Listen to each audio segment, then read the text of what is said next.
యోబు 33వ అధ్యాయము. యోబు: దయచేసి నా వాదము నాలకించుము, నా మాటలన్నీ చెవిని పెట్టుము. ఇదిగో నేను మాటలాడనారంభించి తిని, నా నోట నా నాలుక ఆడుచున్నది. నా మాటలు నా హృదయ యథార్థతను తెలుపుచున్నవి. నా పెదవులు జ్ఞానమును యథార్థముగా పలుకును. దేవుని ఆత్మ నన్ను సృజించెను. సర్వశక్తుని యొక్క శ్వాసము నాకు జీవమిచ్చెను. నీ చేతనైన ఎడల నాకుత్తరమిమ్ము, నా ఎదుట నీ వాదము సిద్ధపరచుకొను. వ్యాజ్యమాడు. దేవుని ఎడల నేనును నీ వంటి వాడను. నేనును జగట మంటితో చేయబడిన వాడనే. నా వలని భయము నిన్ను బెదిరించదు. నా చెయ్యి నీ మీద బరువుగా నుండదు. నిత్యముగా నీ పలుకులు నా చెవిని బడెను. నీ మాటల ధ్వని నాకు వినబడెను. ఏమనగా, నేను నేరము లేని పవిత్రుడను, మాలిన్యము లేని పాపరహితుడను. ఆయన నా మీద తప్పులు పట్టించుటకు సమయము వెతకుచున్నాడు. నన్ను తనకు పనివానిగా భావించుచున్నాడు. ఆయన నా కాళ్ళను బొండలో బిగించుచున్నాడు. నా త్రోవలన్నిటినీ కనిపెట్టుచున్నాడని నీవనుచున్నావు. ఈ విషయంలో నీవు న్యాయము కనిపెట్టలేదు. నేను నీకు ప్రత్యుత్తరము చెప్పేదను. తన క్రియలలో దేని గూర్చి ఆయన ప్రత్యుత్తరమియ్యడు. దేవుడు నరుల శక్తికి మించినవాడు. నీవేళ ఆయనతో పోరాడుదువు? దేవుడు ఒక్కమారే పలుకును, 2 మార్లు పలుకును. అయితే మనుష్యులు అది కనిపెట్టరు.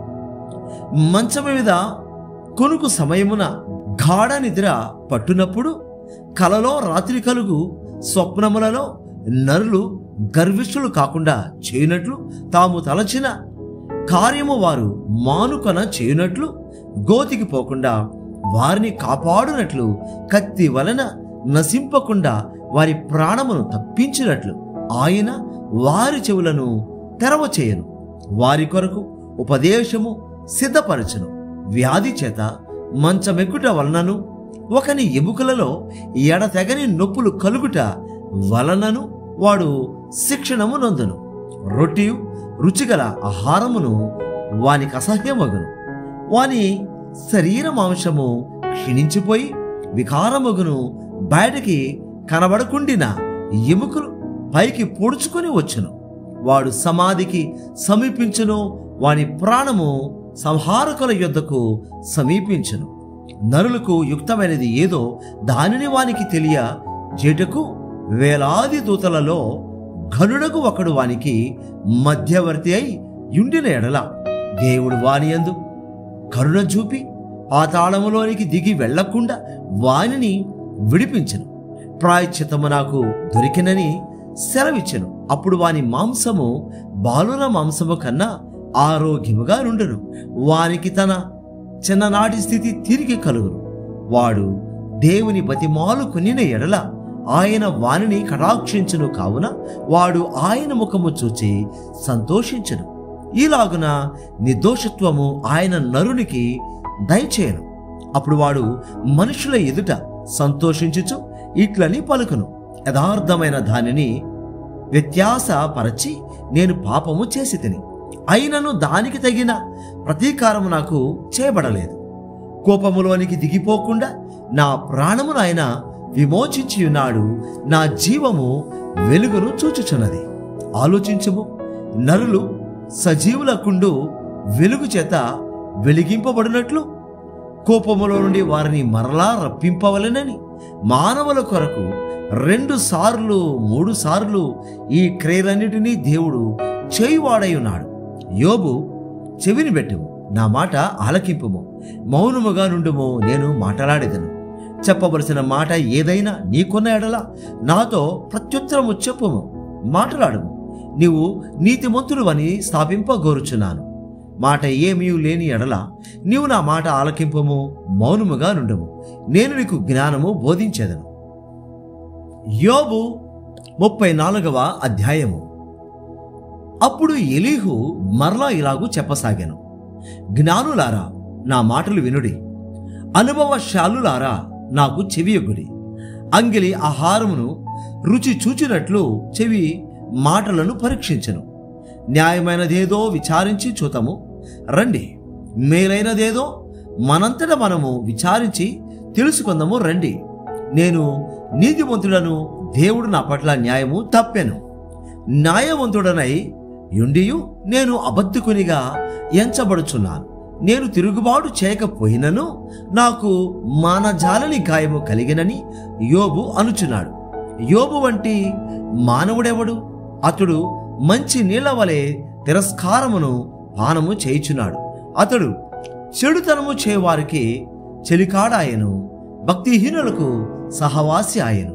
నరులు దేవునితో సహవాసము చేట వారికేమాత్రమును ప్రయోజనకరము కాదని అతడు చెప్పుకొనుచున్నాడు. విజ్ఞానము గల మనుషులారా, నా మాట ఆలోకించుడి. దేవుడు అన్యాయము చేయుట అసంభవము, సర్వశక్తుడు దుష్కార్యము చేయుట అసంభవము. నరుల క్రియలకు తగినట్టుగా ఫలము ఆయన వారికిచ్చును. అందరికీ వారి వారి మార్గములను బట్టి వారికి ఫలమిచ్చును. దేవుడు ఏమాత్రమును దుష్కార్యము చేయడు, సర్వశక్తుడు న్యాయము తప్పడు. ఎవడైనా భూమిని ఆయనకు అప్పగింత పెట్టెనా? ఎవడైనా సర్వ ప్రపంచ భారమును ఆయన కప్పగించెనా? ఆయన తన మనసు తన మీదనే ఉంచుకునిన ఎడల తన శ్వాస నిశ్వాసములను తన యొద్దకు తిరిగి తీసుకొనిన ఎడల శరీరులందరూ ఏకముగా నశించెదరు, నరులు మరలా ధూళైపోవుదురు. కావున దీని విని వివేచించుము, నా మాటలను ఆలకింపవు. న్యాయమును ద్వేషించువాడు లోకము నెలునా? న్యాయ సంపన్నుడైన వాని మీద నేరము మోపుదువా? నీవు పనికి మాలిన వాడవని రాజుతోనైనను మీరు దుష్టులని ప్రధానులతోనైనను అనవచ్చునా?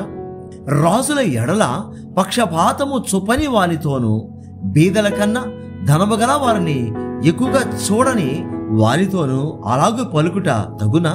వారందరూ ఆయన నిర్మించిన వారు కారా? వారు నిమిషములో చనిపోదురు. మధ్యరాత్రి ప్రజలు కల్లోలము నొంది నాశనమగుదురు. బలవంతులు దైవికముగా కొనిపోబడెదరు. ఆయన దృష్టి నరుల మార్గముల మీద నుంచబడి ఉన్నది. ఆయన వారి నడకలన్నీ కనిపెట్టి చూచుచున్నాడు. దుష్క్రియలు చేయవారు దాగుకొనుటకు చీకటి అయినను మరణాంధకారమైనను లేదు. ఒకడు న్యాయ విమర్శలోనికి రాకముందు బహుకాలం అతనిని విచారణ చేయుట దేవునికి అగత్యము లేదు. విచారణ లేకుండానే బలవంతులను ఆయన నిర్మూలము చేయుచున్నాడు. వారి స్థానమున ఇతరులను నియమించుచున్నాడు. వారి క్రియలను ఆయన తెలుసుకొనుచున్నాడు. రాత్రియందు ఆయన నాశనము కలుగజేయగా వారు నలుగగొట్టబడుదురు. దుష్టులని బహిరంగముగానే ఆయన వారిని శిక్షించును. ఏలయనగా వారు ఆయనను అనుసరించటం మానిరి. ఆయన ఆజ్ఞలలో దేనినైనను లక్ష్య పెట్టకపోయిరి.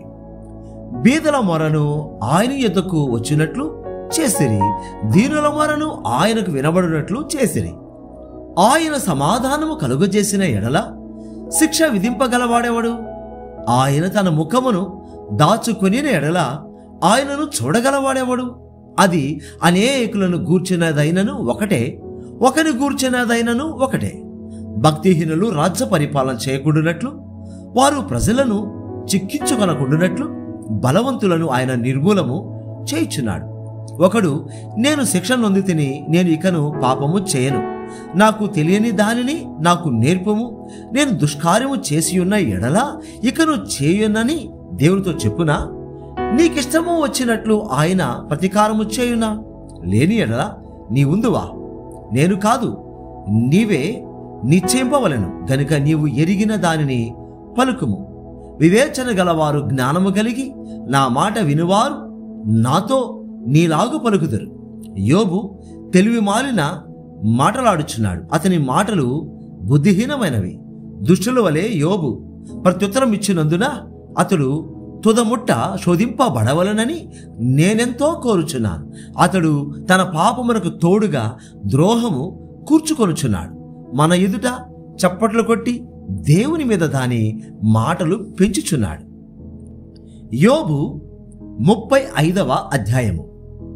మరియు ఎలీహు ఇలాగు ప్రత్యుత్తరం ఇచ్చాను, నేను పాపము చేసిన ఎడల నాకు కలిగిన లాభము కన్నా నా నీతి వలన నాకు కలిగిన లాభమేమి?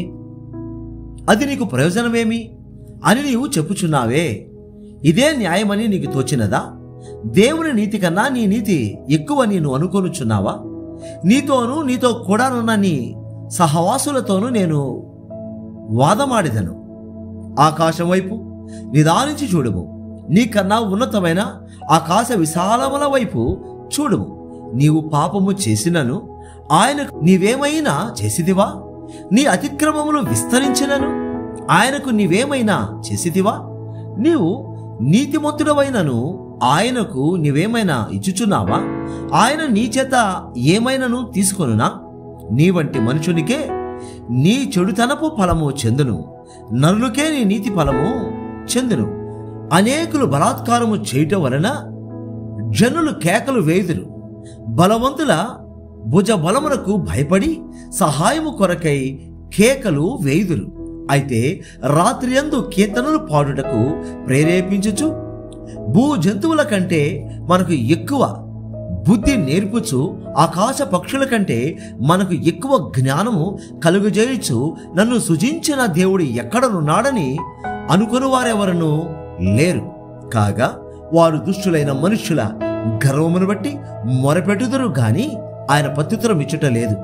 నిత్యముగా దేవుడు నిరర్ధకమైన మాటలు చెవిని పెట్టడు, సర్వశక్తుడు వాటిని లక్ష్య పెట్టడు. ఆయనను చూడలేనని నీవు చెప్పినను వ్యాజ్యము ఆయన ఎదుటనే ఉన్నది. ఆయన నిమిత్తము నీవు కనిపెట్టవలెను. ఆయన కోపముతో దండింపక పోయినందునను నిత్యముగా దురహంకారమును ఆయన గుర్తింపగా పోయినందునను నిర్హేతుకముగా యోబు మాటలాడి ఉన్నాడు. తెలివి లేకయే మాటలను విస్తరింపజేసి ఉన్నాడు. యోబు 36వ అధ్యాయం. మరియు ఎలీహు ఇంకా ఇట్లా నేను కొంతసేపు నన్ను ఓర్చుకొనుము, ఈ సంగతి నీకు తెలియజేసేదను. ఏలయనగా దేవుని పక్షముగా నేనింకను మాట్లాడవలసి ఉన్నది. దూరము నుండి నేను జ్ఞానము తెచ్చుకొందును, నన్ను సృజించిన వానికి నీతిని ఆరోపించెదను. నా మాటలు ఏమాత్రమును అబద్ధములు కావు. పూర్ణ జ్ఞాని ఒకడు నీ ఎదుట నున్నాడు. ఆలోచించుము, దేవుడు బలవంతుడు గాని ఆయన ఎవనిని తిరస్కారము చేయడు. ఆయన వివేచనాశక్తి బహుబలమైనది. భక్తిహీనుల ప్రాణమును ఆయన కాపాడడు. ఆయన దీనులకు న్యాయము జరిగించును. నీతిమంతులను ఆయన చూడకపోడు. సింహాసనం మీద కూర్చుండు రాజులతో ఆయన వారిని నిత్యమును కూర్చుండబెట్టును. వారు ఘనపరచబడుదురు. వారు సంఖ్యలతో కట్టబడిన ఎడలను, బాధా పాశముల చేత పట్టబడిన ఎడలను అప్పుడు వారు గర్వముగా ప్రవర్తించరని ఆయన వారి వారి కార్యములను వారి వారి దోషములను వారికి తెలియజేయను. ఉపదేశము వినుటకై వారి చెవిని తెరవజేయను. పాపము విడిచి రండని ఆజ్ఞ ఇచ్చెను. వారు ఆలకించి ఆయనను సేవించిన ఎడల తమ దినములను క్షేమముగాను తమ సంవత్సరములను సుఖముగాను వెళ్ళబుచ్చెదరు. వారు ఆలకింపని ఎడల వారు బాణముల చేత కూలి నశించెదరు, జ్ఞానము లేక చనిపోయేదరు. అయినను లోపల హృదయపూర్వకమైన భక్తి లేని వారు క్రోధము నుంచుకొందరు. ఆయన వారిని బంధించినప్పుడు వారు మొరపెట్టరు. కావున వారు యవనమందే మృతి నొందుదురు. వారి బ్రతుకు పురుషగాముల బ్రతుకు వంటిదగును. శ్రమపడు వారిని వారికి కలిగిన శ్రమ వలన ఆయన విడిపించును. బాధ వలన వారిని విధేయులుగా చేయును. అంతే కాక బాధలో నుండి ఆయన నిన్ను తప్పించును. ఇరుకులేని విశాల స్థలమునకు నిన్ను తోడుకొని పోవును. నీ ఆహారమును క్రొవ్వుతో నింపును. దుష్టుల తీర్పు నీలో పూర్తిగా కనబడుచున్నది. న్యాయ విమర్శయు తీర్పును కూడుకొని ఉన్నవి. నీకు క్రోధము పుట్టుచున్నది గనుక నీవు ఒకవేళ తిరస్కారము చేదువేమో. జాగ్రత్త పడుము, నీవు చేయవలసిన ప్రాయచితము గొప్పదని నీవు మోసపోయేదవేమో. జాగ్రత్త పడుము. నీవు మొర పెట్టుటయు బల ప్రయత్నములు చేయుటయు బాధ నొందకుండా నిన్ను తప్పించునా? జనులను తమ స్థలములలో నుండి కొట్టివేయు రాత్రి రావలెనని కోరుకొనకుము. జాగ్రత్త పడుము, చెడుతనము చేయకుండము. దుఃఖానుభవము కన్నా అది మంచిదని నీవు వాని కోరుకొని ఉన్నావు. ఆలోచించుము, దేవుడు శక్తిమంతుడై ఘనత వహించినవాడు, ఆయనను పోలిన బోధకుడెవడు? ఆయనకు మార్గము నియమించిన వాడెవడు? నువ్వు దుర్మార్గపు పనులు చేయుచున్నావని ఆయనతో ఎవడు పలుక తెగించెను? మనుషులు కీర్తించిన ఆయన కార్యమును మహిమపరచుటకై నీవు జాగ్రత్తపడు. మనుషులందరూ దాన్ని చూచెదరు, నరులు దూరమున నిలిచి దాన్ని చూచెదరు. ఆలోచించుము, దేవుడు మహోన్నతుడు, మనము ఆయనను ఎరుగము. ఆయన సంవత్సరముల సంఖ్య మితిలేనిది. ఆయన ఉదక బిందువులను పైనుండి కురిపించును, మంచుతో కూడిన వర్షం వలె అవి పడును. మేఘములు వాటిని కుమ్మరించును, మనుషుల మీదికి అవి సమృద్ధిగా దిగును. మేఘములు వ్యాపించు విధమును, ఆయన మందిరములో నుండి ఉరుములు వచ్చు విధమును ఎవడైనను గ్రహింపజాలునా? ఆయన తన చుట్టూ తన మెరుపును వ్యాపింపజేయను, సముద్రపు అడుగు భాగమును ఆయన కప్పును. వీటి వలన ఆయన ఆయా ప్రజలకు తీర్పు తీర్చును. ఆయన ఆహారమును సమృద్ధిగా ఇచ్చువాడు. ఇరు ప్రక్కలను ఆయన మెరుపులు మెరిపించును. గురికి తగలవలనని ఆయన దానికి ఆజ్ఞాపించును. ఆయన గర్జనము ఆయనను ప్రసిద్ధి చేయును. తాను వచ్చుచున్నాడని ఆయన పశువులకును తెలుపును. యోబు 37వ అధ్యాయము. దీనిని బట్టి నా హృదయము వణుకుచున్నది, దాని స్థలములో నుండి అది కదిలింపబడుచున్నది. ఆయన స్వర గర్జనమును వినుడి, ఆయన నోట నుండి బయలువెళ్ళిన ధ్వని నాలకించుడి. ఆకాశ వైశాలమంతటి క్రింద ఆయన దాని వినిపించును. భూమి అంతముల వరకు తన మెరుపును కనబడజేయను. దాని తరువాత ఉరుము ధ్వని గర్జించును. ఆయన తన గంభీరమైన స్వరముతో గర్జించును. ఆయన ధ్వని వినబడినప్పుడు ఆయన మెరుపును నిలిపివేయడు. దేవుడు ఆశ్చర్యముగా ఉరుము ధ్వని చేయును. మనము గ్రహింపలేని గొప్ప కార్యములను ఆయన చేయరు. నీవు భూమి మీద పడుమని హిమముతోనూ వర్షముతోనూ మహావర్షముతోనూ ఆయన ఆజ్ఞ ఇచ్చుచున్నాడు.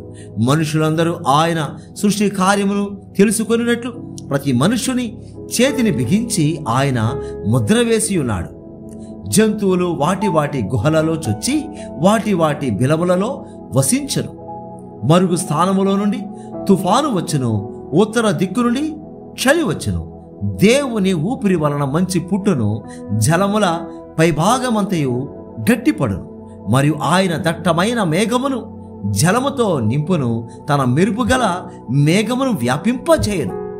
ఆయన వలన నడిపింపబడినవై నరులకు నివాస యోగ్యమైన భూగోళము మీద మెరుపును మేఘములను సంచారము చేయను.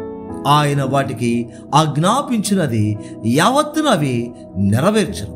శిక్ష కొరకే గాని, తన భూలోకము కొరకే గాని, కృపచేటుకే గాని ఆయన ఆజ్ఞాపించిన దానిని అవి నెరవేర్చును. యోబు, ఈ మాట ఆలకింపము, ఊరకుండి దేవుని అద్భుత క్రియలను ఆలోచింపము. దేవుడు తన మేఘపు మెరుపు ప్రకాశింపవలని ఎట్లు తీర్మానము చేయనో నీకు తెలియనా? మేఘములను తేల చేయుటయు పరిపూర్ణ జ్ఞానము గలవాని మహాకార్యములను నీకు తెలియనా? దక్షిణపు గాలి వీచుట చేత ఉబ్బవేయునప్పుడు నీ వస్త్రములెట్లు వెచ్చబడినది నీకు తెలియనా? పోత పోసిన అద్దమంత దట్టమైనదగు ఆకాశమును ఆయన వ్యాపింపజేసినట్లు నీవు వ్యాపింపజేయగలవా? మేము ఆయనతో ఏమి పలుకవలెనో అది మాకు తెలుపుము. చీకటి కలిగినందున మాకేమీ తోచక ఉన్నది. నేను పలుకుదునని ఎవడైనా ఆయనతో చెప్పదగునా? ఒకడు తాను నిర్మూలము కావాలనని కోరునా? ఉన్నతమైన మేఘములలో ప్రకాశించు ఎండ ఇప్పుడు కనబడకయున్నను, గాలి మేఘములను పోగొట్టి దాని తేటగా కనపరచను. ఉత్తర దిక్కున సువర్ణ ప్రకాశము పుట్టును. దేవుడు భీకరమైన మహిమను ధరించుకొని ఉన్నాడు. సర్వశక్తుడగు దేవుడు మహత్యము గలవాడు. ఆయన మనకు అగోచరుడు. న్యాయమును నీతిని ఆయన ఏమాత్రమునో చెడుపడు. అందువలన నరులు ఆయన యందు భయభక్తులు కలిగి ఉందరు. తాము జ్ఞానులమనుకొను వారిని ఆయన ఏమాత్రమును లక్ష్య పెట్టడు.